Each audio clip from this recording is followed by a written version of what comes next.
My hay baler was sinking. $9,000 of equipment, half submerged in brown water, tilting sideways like a shipwreck, in the middle of a field that was bone dry 8 hours ago. I stood at the muddy edge, coffee still warm in my hand, boots slowly sinking. The smell hit me like a wall, wet clay and something rotting underneath it. 2 acres, gone overnight. 60 years of my grandfather's land, underwater. Nobody called me, nobody knocked. They just sent a backhoe. Margot Whitfield, HOA president next door, pulled strings, got a permit signed, and redirected her entire neighborhood's stormwater straight onto my land. Didn't ask, didn't pay, just sent a handwritten note hoping I'd move past this small misunderstanding. I folded the letter, said nothing, because I knew one thing Margot didn't. Water always finds its way back, and when it did, her neighborhood paid a price she never saw coming. What would you do? Drop your state in the comments. My name is Everett, and what I own matters more to this story than who I am.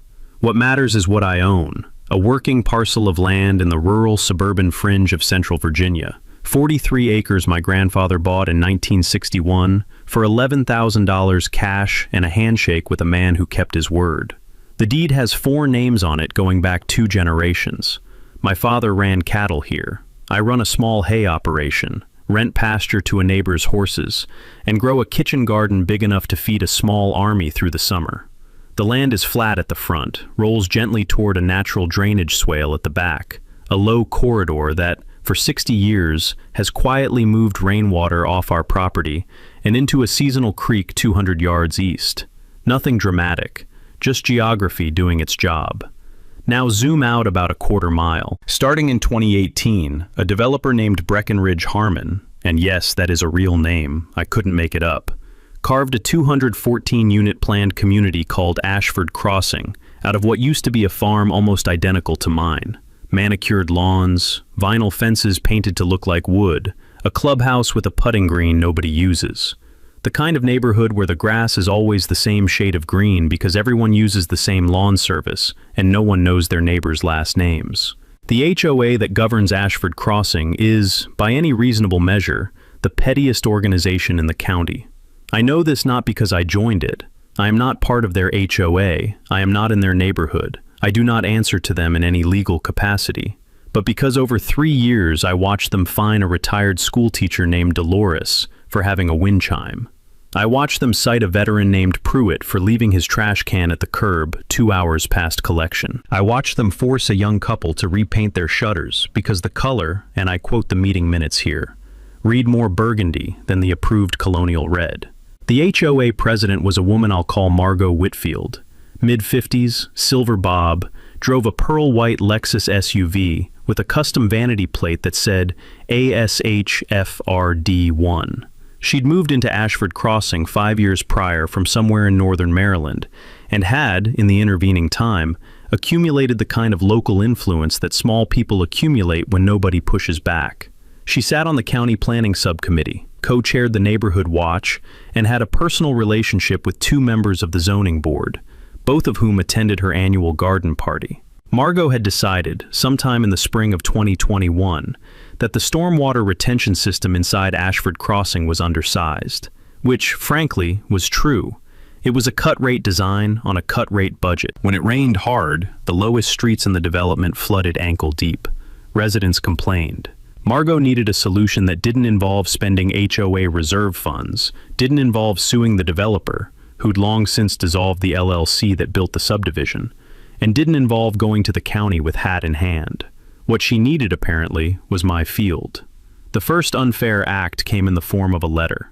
Typed on HOA letterhead, delivered certified mail, it informed me that Ashford Crossing intended to submit a stormwater easement application to the county that would, in the interest of regional drainage management, redirect a portion of their outflow through the southern edge of my property. The letter used the word cooperative 4 times. It did not use the word compensation once. I read that letter standing at my kitchen table, the smell of bacon grease and burnt coffee still hanging in the air, gravel crunching under my boots where I'd tracked it in from the barn. My first instinct was to call my neighbor Dale and laugh about it. My second instinct, the one I should have listened to, was to call a lawyer. I did not call a lawyer, not yet.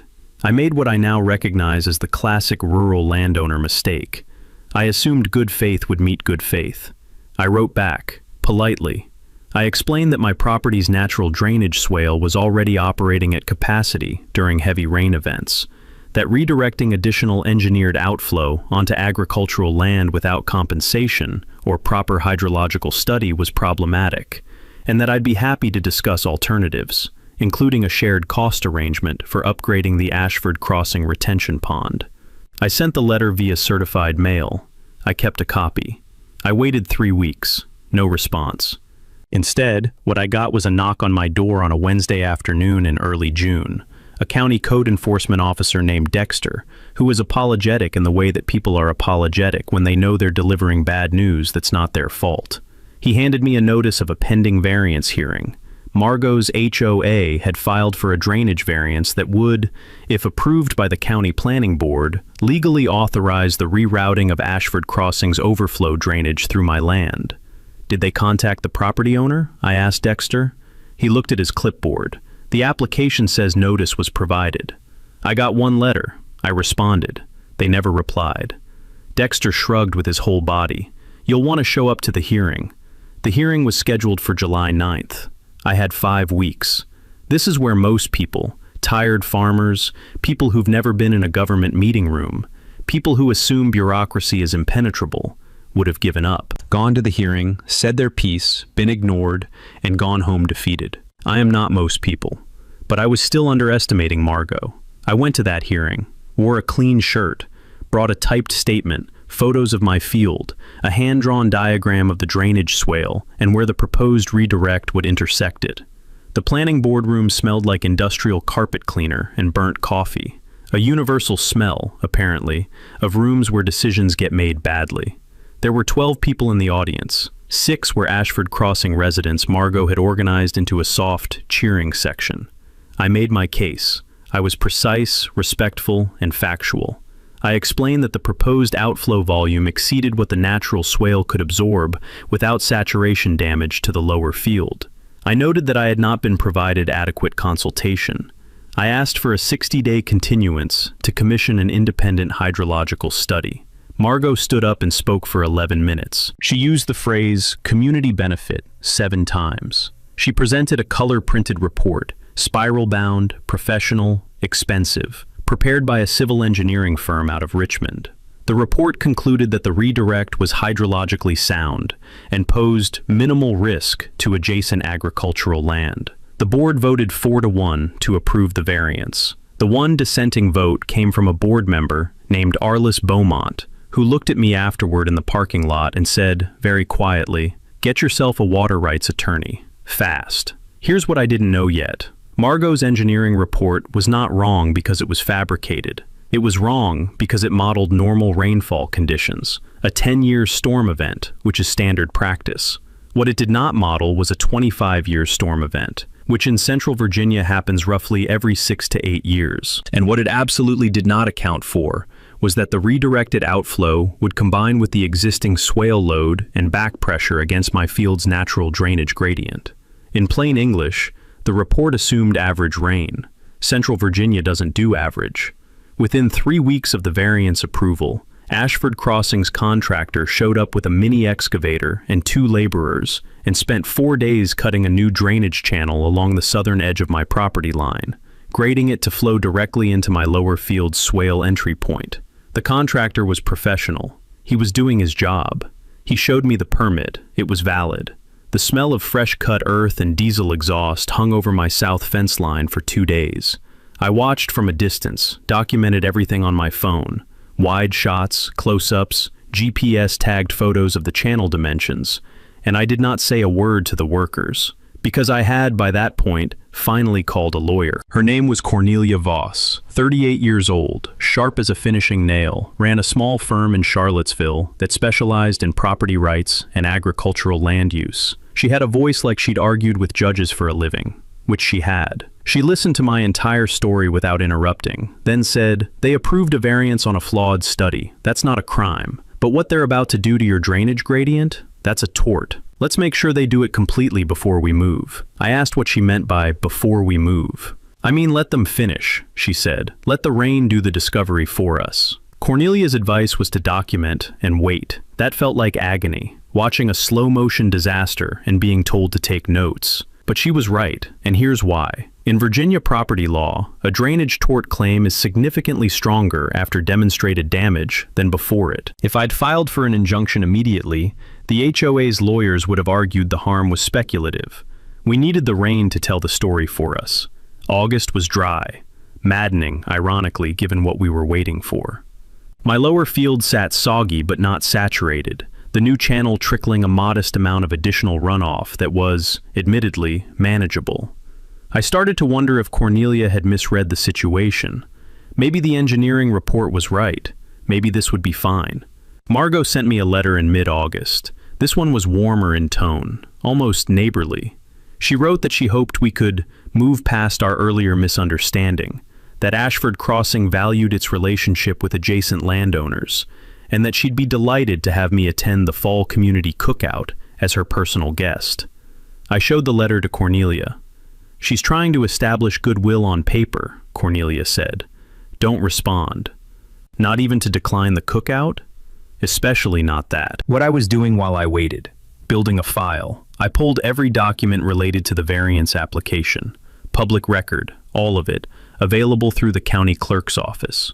I obtained the original Ashford Crossing subdivision approval from 2017, which included a stormwater management plan filed by the developer. That plan specified that all subdivision drainage was to be contained within the development's engineered retention system, with no external discharge to adjacent agricultural properties. This was a condition of the original site plan approval. Takeaway: subdivision site plans filed with the county are public record. Go to the county clerk and ask for them. They are a gold mine. I also hired a hydrologist named Gareth Finch, semi-retired, former state environmental agency, knew every watershed in the Piedmont, to independently review the HOA's engineering report and assess my field. Gareth drove out on a Tuesday, walked the entire lower field in rubber boots, took soil core samples, and spent 40 minutes at the new drainage channel with a measuring tape and a notepad. His preliminary conclusion? In a high rainfall event, the modified drainage configuration would cause the lower field swale to exceed capacity and back-saturate an area of approximately 2.1 acres. He also noted something Cornelia found very interesting. The channel the contractor had cut was positioned 16 inches over my property line in one section, not on the easement corridor, on my land, without authorization. "That's trespass and unpermitted construction," Cornelia said. "We'll hold that one too." September arrived, and with it, the remnants of a Gulf Coast tropical system that stalled over the mid-Atlantic for 3 days and dropped 9 inches of rain on central Virginia. I was out of state for a conference when it started. I drove back through sheets of rain on a Saturday evening, windshield wipers losing the argument, the radio reporting minor flooding in low-lying areas across 3 counties. I turned onto my road, headlights cutting through the dark and the rain, gravel crunching and then splashing under my tires, and I came over the small rise that gives you the first view of my back field. It was a lake, not metaphorically, a genuine copper-brown, wind-rippled lake where my south field used to be. 2 acres, minimum, standing water. My hay equipment, a small baler I'd parked near the south fence, was sitting hub-deep. The fence posts along the property line were submerged to their midpoints, and the new drainage channel was running like a fire hose, pouring the entirety of Ashford Crossing's stormwater overflow directly into my saturated field with nowhere to go. I stood in the rain and took 47 photos and a 6-minute video. Then I called Cornelia. "How bad?" she asked. "Remember how I said my lower field smelled like wet clay and something dead?" "Yes. It now is something dead. My baler's underwater." There was a pause. I could hear her smiling through the phone. "Good," she said. "File date is Monday. Get me a damage estimate from your equipment dealer first thing." Monday came with cold, clear skies and 4 inches of standing water still sitting in my lower field. The smell was profound. Rotting vegetation, anaerobic soil, the particular sour note of agricultural equipment that's been sitting in water. My neighbor Dale walked the fence line with me in the morning and said nothing for a long time. "She really did it," he finally said. "She really did." Cornelia filed a civil complaint against the Ashford Crossing HOA and Margot Whitfield individually in Albemarle County Circuit Court that Monday afternoon. The claims: drainage tort, nuisance, trespass, property damage, and violations of the original subdivision's stormwater covenant. The last one being the real knife, because it tied back to the original site plan condition that prohibited discharge to adjacent properties. The HOA got served on Wednesday. By Friday, I had received a phone call from their HOA's insurance carrier attorney, a man named Beauregard Sloan. Again, I couldn't write these names, who spoke in the smoothed-out cadences of someone who settles things fast and quietly. He offered, without preamble, $14,000 to drop the complaint. Cornelia's counter was $147,000, broken down to the cent: equipment damage, crop loss, soil remediation, surveying fees, hydrologist fees, legal fees, and, this was the part that made Sloan go quiet, a line item for loss of agricultural productivity, ongoing, based on soil saturation damage with a 36-month recovery projection. Sloan said he'd need to consult his client. In the meantime, and this is where Margot made her first truly unforced error, she sent a letter to my neighbors, not to me, to Dale, to the Okonkwo family whose property abutted mine on the north side, to the Pruitt family, yes, the same Pruitt she'd cited for the trash can, and to 3 other adjacent landowners. The letter was a masterpiece of passive-aggressive preemptive positioning. It described the lawsuit as a frivolous action by a difficult neighbor, characterized my field flooding as a pre-existing drainage issue, and expressed her hope that the community wouldn't be divided by one person's grievances. She mailed it on HOA letterhead. She signed it as HOA president. She had just used HOA resources in her official title to distribute defamatory characterizations of an active civil litigant. Cornelia, when I showed her the letter, did something I'd never seen her do before. She laughed. "She just handed us a defamation claim," Cornelia said. "And she did it in writing, on official stationery. Takeaway: when someone in an official capacity sends written communications that make false factual claims about you to third parties, that is textbook defamation per se. Save every letter, every email, every text. I added defamation to the complaint. But here's what was happening that I didn't fully appreciate yet. Margot's letter hadn't landed the way she intended. Dale showed me his copy and said, "She thinks I don't know you. I've known you 20 years. The Okonkwo family, Tobias and Renata, transplants from Atlanta who ran a small organic vegetable operation, called me directly. We got her letter," Renata said. "We wanted you to know we don't believe a word of it, and we've had our own problems with that HOA blocking our farm stand permit." The Pruitts, the veteran family, stopped by in person. Earl Pruitt, 64 years old, retired Army, shook my hand in my driveway. "She fined me for a trash can," he said. "I know. What do you need?" I didn't know yet exactly what I'd need from him, but I was starting to see the shape of something. Margot had spent years treating the landowners around Ashford Crossing like obstacles, annoyances, people to be managed and marginalized. She had been so focused on running her small fiefdom that she hadn't noticed what she was actually doing, building the coalition that was going to dismantle her. There's a particular autumn smell to rural Virginia in October: wood smoke and dried corn, and the iron cold of early frost in the morning. Standing in my driveway with Earl Pruitt, watching the sun come up pink over the field I was still fighting to save, I felt for the first time like I wasn't alone in this. That feeling matters more than most people admit. It's not just morale, it's strategy. Because what I was building, without fully realizing it, was witnesses. 3 weeks into the litigation, Cornelia called me on a Thursday evening with a tone in her voice I hadn't heard before. Careful and precise, like someone walking across ice. "I've been going through the subdivision documents," she said. "All of them. Back to the original 2017 approval. And? Did you know that Ashford Crossing's original stormwater retention pond was engineered to handle a 25-year storm event? Not a 10-year, 25. I did not know that. The developer's original permit specified it. It was a condition of approval. The county required it because the site drains toward agricultural land, a 25-year standard. You know what Breckenridge Harmon actually built?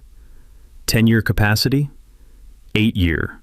He cut the retention pond size by 30% from the approved design and filed amended plans through a subordinate permit that the county planning office approved without cross-referencing the original condition. The HOA inherited an out-of-compliance stormwater system. They have been, for 6 years, operating a drainage facility that does not meet the conditions of their own site plan approval. The silence between us lasted a full 5 seconds. Cornelia. Yes. Does the HOA know this?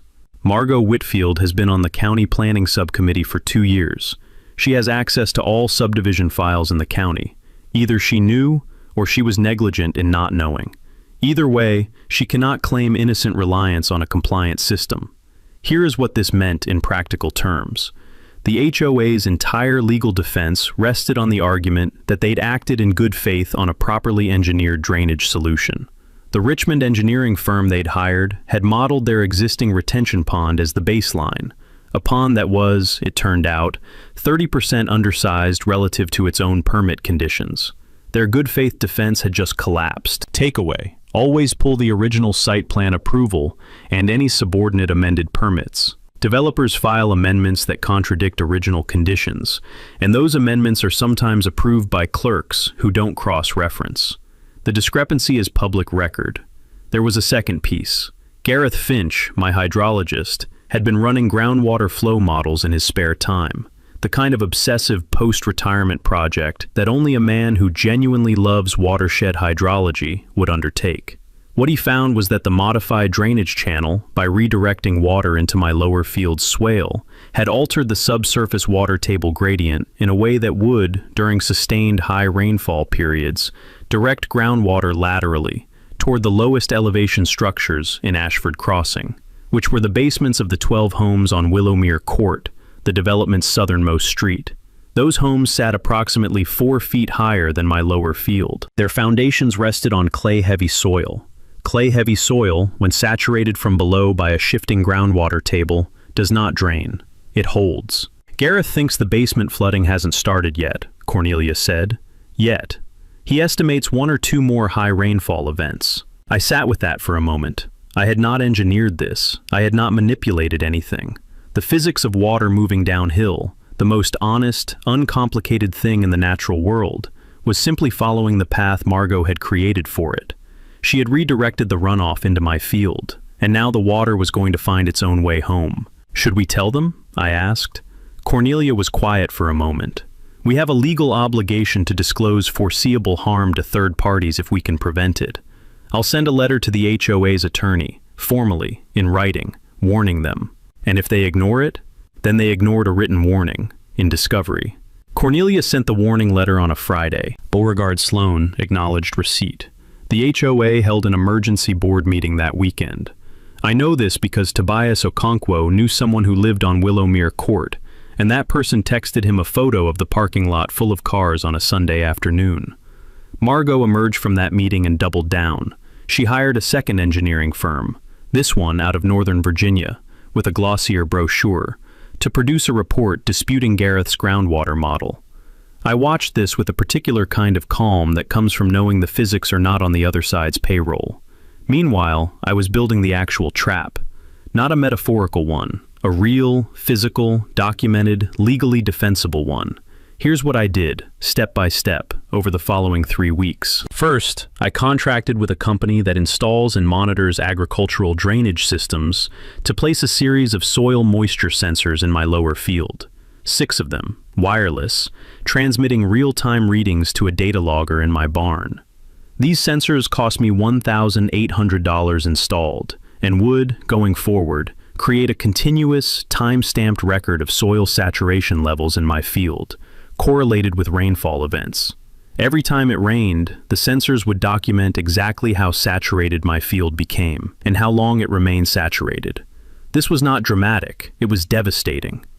Second, I contacted the county's agricultural extension office and asked for documentation of the typical soil recovery timeline for clay loam agricultural land following sustained saturation. The extension agent, a man named Wendell, who'd been doing this for 30 years and had the weathered patience of someone who has explained soil science to skeptical farmers more times than he can count, pulled the data, wrote a 2-page summary, and signed it. Official. Free, public resource. Takeaway: your county's agricultural extension office is a free expert witness factory. Use it. Third, and this is the one that required creativity, I reached out to a licensed surveyor and had the property line restaked and documented. Professional survey, recorded plat, every corner marked with rebar, specifically focusing on the section where Gareth had identified the drainage channel crossing 16 inches inside my boundary. The surveyor confirmed it. We now had a recorded document proving the channel was on my land. I filed a notice of trespass with the county, not as a criminal complaint, but as a recorded civil notice, which created a public record that the encroachment existed and had been formally identified. Fourth, the coalition. Renata Okonkwo turned out to be extraordinarily organized.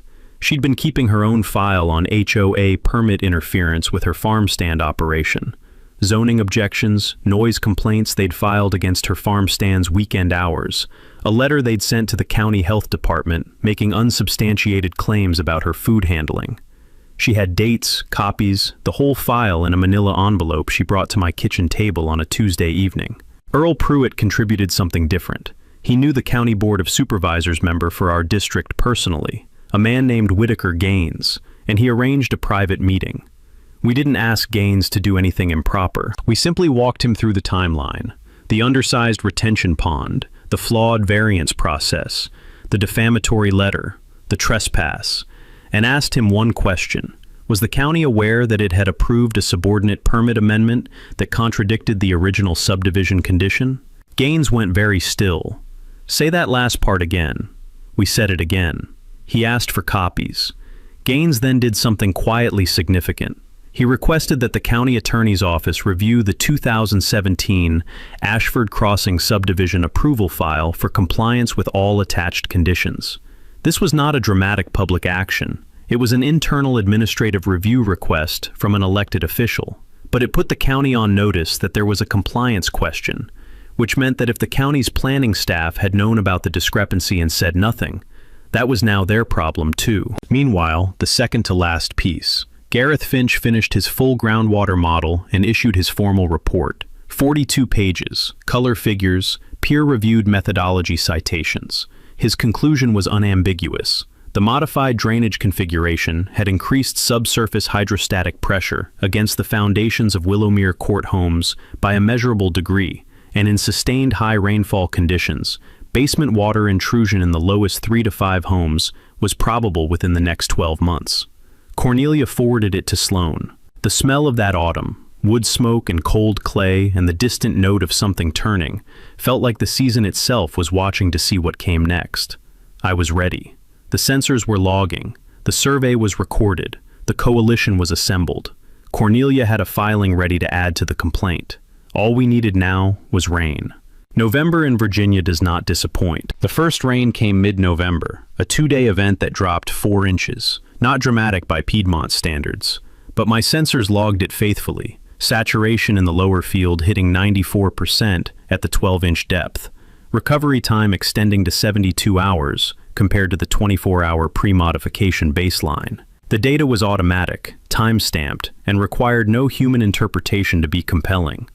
Margot, apparently sensing that things were tilting, made her next move. She went to the county planning office, where she had, as mentioned, a seat on the planning subcommittee, and filed a formal complaint against my property. The complaint alleged that I was operating an unpermitted commercial agricultural facility and cited my hay sales as evidence of unlicensed commercial activity in a mixed residential agricultural zone. Let me explain why this was both infuriating and stupid. Virginia has one of the strongest right-to-farm statutes in the country. Under the Virginia Right to Farm Act, agricultural operations that predate adjacent development cannot be restricted, regulated, or declared a nuisance by local ordinance, HOA rule, or zoning action based on their agricultural character. My grandfather had been haying this field since 1961. Ashford Crossing had been built in 2018. The sequence mattered a lot.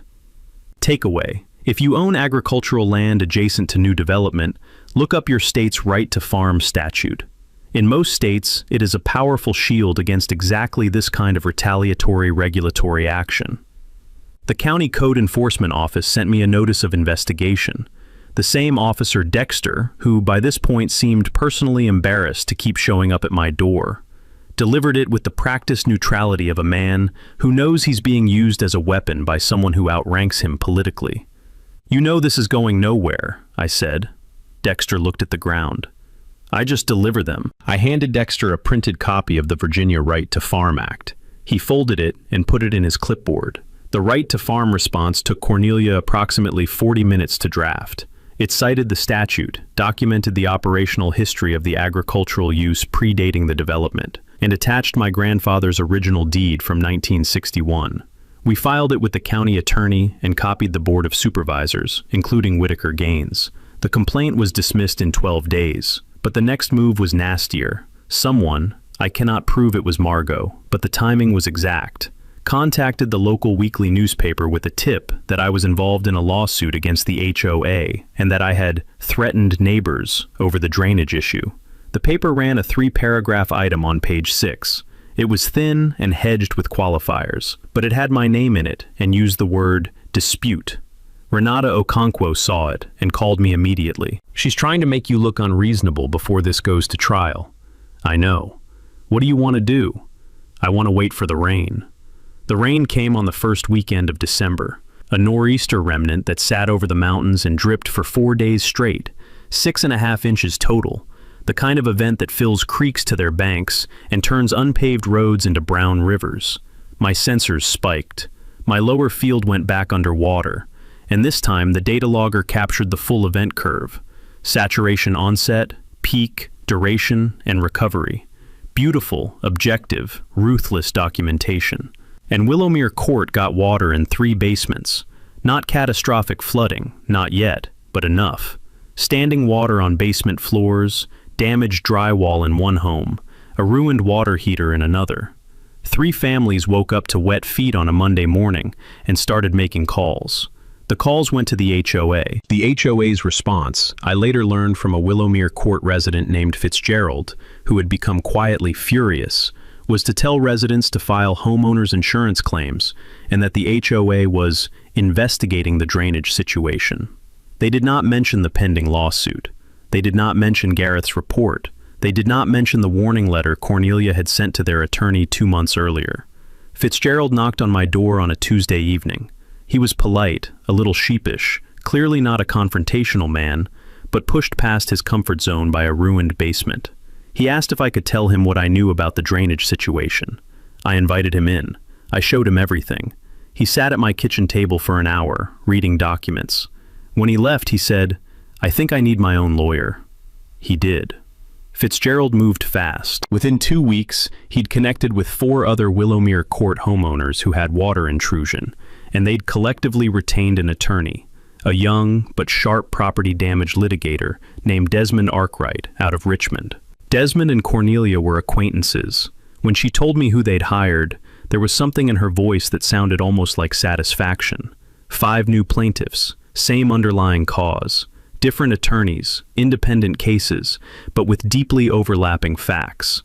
Margot's response to the legal pressure multiplying around her was to accelerate, which is what cornered people with access to institutional resources almost always do. She called an emergency HOA meeting and proposed using $80,000 of HOA reserve funds, money that belonged to all 214 homeowners in Ashford Crossing, to retain a high-powered litigation firm out of D.C. to defend the HOA against coordinated legal harassment. The meeting minutes, which were distributed to all HOA members as required by Virginia HOA law, use those exact words: coordinated legal harassment. Takeaway: Virginia HOA law requires that meeting minutes be distributed to all members. Request them. They become evidence. 2 things happened after that meeting. First, 17 Ashford Crossing homeowners, people who had nothing to do with Willowmere Court, but who objected to $80,000 of their reserve funds being spent on litigation, formed an informal group and began consulting a separate attorney about whether the board had authority to spend reserve funds this way without a homeowner vote. In Virginia, it's murky, but the question was legitimate enough to cause internal paralysis. Second, Margot made her most reckless move yet. She contacted Gareth Finch directly, called his cell phone, which he'd listed publicly on his consulting website, and told him that his report was professionally irresponsible, that she would be filing a complaint with the State Board of Professional Engineers, and that he should consider his exposure carefully. Gareth recorded the call. Virginia is a one-party consent state.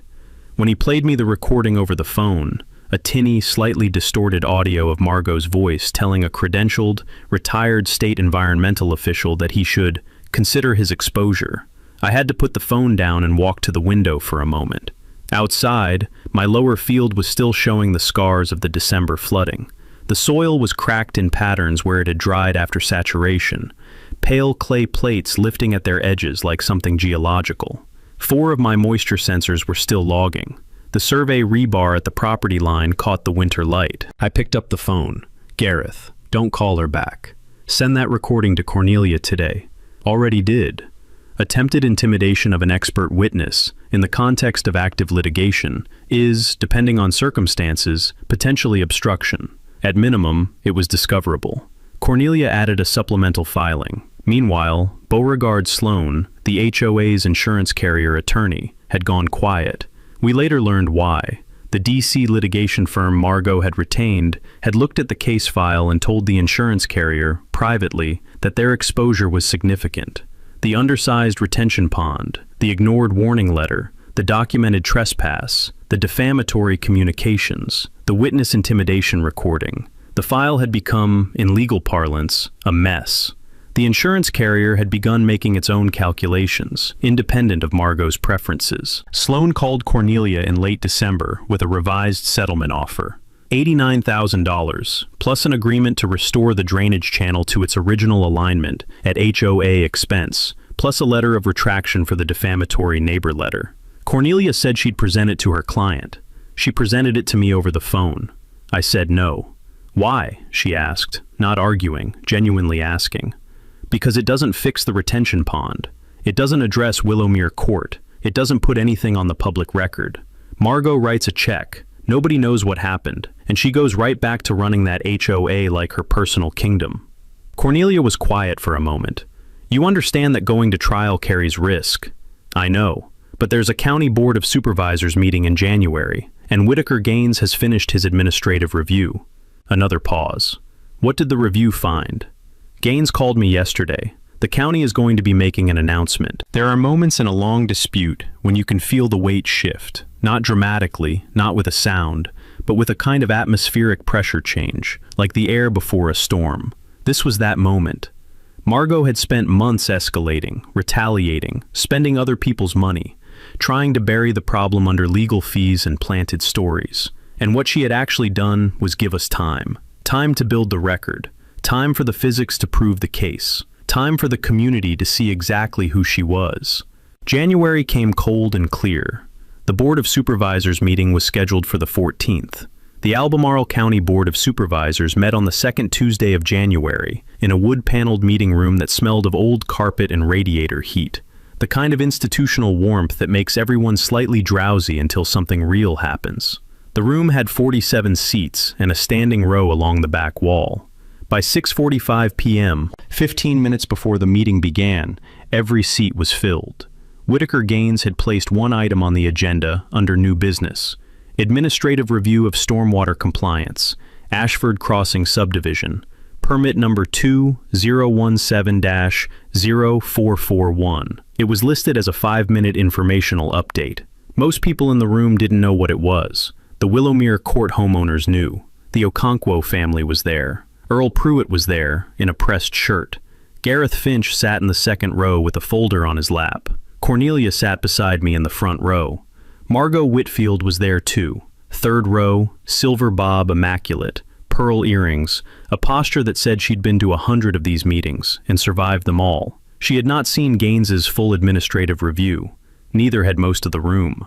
Gaines read it into the record with the flat, careful delivery of a man who wants the content to do the work. The summary: the county's own review had confirmed that the Ashford Crossing retention pond had been built to 70% of its permitted capacity. The subordinate permit amendment that had allowed this deviation had been approved by a now retired county planning staff member, without cross-referencing the original site plan condition. The county attorney had determined that the drainage variance approved in July, the one that authorized the redirect onto my property, had been granted based on representations about a drainage system that was not in compliance with its own approval conditions. The variance was therefore procedurally flawed and was being rescinded. The room was very quiet. Gaines continued. The county would be issuing a notice of violation to the Ashford Crossing HOA, requiring the retention pond to be brought into compliance with original permit specifications within 180 days, at the HOA's expense. The estimated cost of the required retrofit, $140,000 to $190,000. Margot stood up. She had parliamentary experience and she used it. She asked for the floor, she was given it, and she attempted to redirect the conversation toward the ongoing civil litigation and whether it was appropriate for the board to take administrative action affecting an active case. Gaines said, calmly, "The administrative review is independent of civil litigation. The compliance requirement exists regardless of any private lawsuit." A woman from Willowmere Court, I didn't know her, she'd come on her own, raised her hand and asked whether the HOA had been notified of the groundwater risk to their basements prior to the December flooding. Gaines said, "The county received a copy of a formal warning letter sent to the HOA's legal counsel in October. Yes." The room made a sound that meeting rooms don't usually make, a collective, involuntary intake of breath. Then Fitzgerald stood up. He was not a dramatic man, but he had 3 pages of notes, and he read them aloud, methodically, in the steady voice of someone who has been wronged and has done his homework. He described the basement flooding. He described being told by the HOA to file insurance claims. He described coming to my door and learning, for the first time, about the warning letter his HOA had received and ignored. He looked directly at Margot when he finished. Margot's attorney, the DC firm had sent a junior associate, leaned over and whispered something to her. She sat back down. The mic drop moment didn't come from me. It came from the board itself. The chair, a woman named Supervisor Holloway, who'd been on the county board for 11 years and had the particular patience of someone who has seen a lot of people waste public resources, asked one question. "Ms. Whitfield, in your capacity as a member of the County Planning Subcommittee, did you have access to the original 2017 site plan approval documents for Ashford Crossing?" The room went absolutely still. The radiator ticked. Someone's chair creaked. Margot said, "I don't believe that's a relevant question in this context." Supervisor Holloway wrote something down. "I'm going to ask the county attorney to review Ms. Whitfield's involvement in the variance approval process, given her dual role as planning subcommittee member and HOA president, for any conflict of interest concerns." There are moments of public accountability that don't look like explosions. They look like a person writing something down in a quiet room. This was that. Margot Whitfield resigned from the County Planning Subcommittee 11 days later. She resigned as HOA president the following month, citing personal health concerns. The civil case settled 3 weeks after the board meeting. The terms, $212,000 to me, including full soil remediation costs and a 36-month agricultural productivity recovery fund.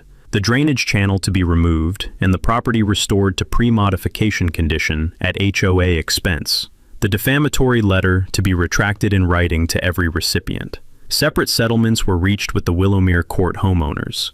The HOA's insurance carrier paid. Their premiums went up considerably. The soil remediation crew came in late March, when the ground was soft enough to work, but the field hadn't yet started its spring flush. They brought a small bulldozer, a soil aerator, and 14 tons of organic compost amendment. The process of restoring saturated, compacted clay loam to productive agricultural use is slow and unglamorous. It involves regrading, mechanical aeration, organic matter incorporation, and a lot of waiting. Wendell from the extension office came out to supervise the work plan. He walked the field in his boots, smelled the soil, squeezed handfuls of it, and said the lower 2 acres would likely return to full productivity in 2 growing seasons. I was fine with that. I had time. The drainage channel was removed in April. The contractor filled it, graded it smooth, and hydro-seeded the disturbed area. By May, you couldn't tell it had been there. My property line was exactly where the survey said it was.